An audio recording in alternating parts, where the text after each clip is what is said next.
ఈరోజు వెంకయ్య ఆశ్రమంలో వైఎస్ రాజశేఖర రెడ్డి గారు 15వ వర్ధంతి సందర్భంగా గెడ్డం మస్తాన్ వలి గారు రాష్ట్ర ముస్లిం మైనార్టీ కార్యదర్శి ఆశ్రమంలో వృద్ధులకు బ్రెడ్లు పండ్లు స్వీట్లు పంపిణీ కార్యక్రమం చేస్తూ ఉన్నారు.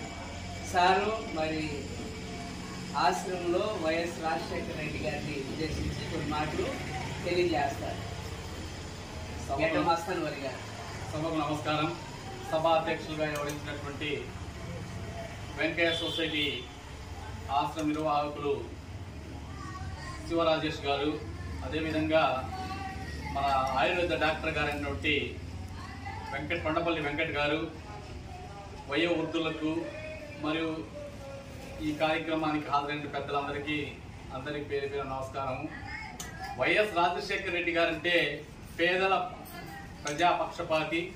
ఆయన రూపాయికే వైద్యం చేసినటువంటి వ్యక్తి, ఆరోగ్యశ్రీ దాత. 108 కూడా ఆయన ముఖ్యమంత్రి చేసినప్పుడు 108 సేవలు కూడా చూసాం మేము. తర్వాత నెక్స్ట్ వచ్చేసరికి ఆయన ముఖ్యమంత్రిగా చేసినప్పుడు నిరుపేదలకు 200 రూపాయలు పెన్షన్, 70 రూపాయల పెన్షన్, 200 రూపాయల పెన్షన్ చేసుకొని ఆ పెన్షన్ ద్వారా ప్రతి ఒక్క ఎలిజిబుల్ అయిన వాళ్ళకు కూడా ఆయన స్ఫూర్తి ఇచ్చారు. ఎంతో మందికి ఆరోగ్యశ్రీ ద్వారా ఉచితంగా వైద్యం చేయించారు. ఆయన పెట్టిందే మెయిన్ ప్రధాన దాత ఆరోగ్యశ్రీ.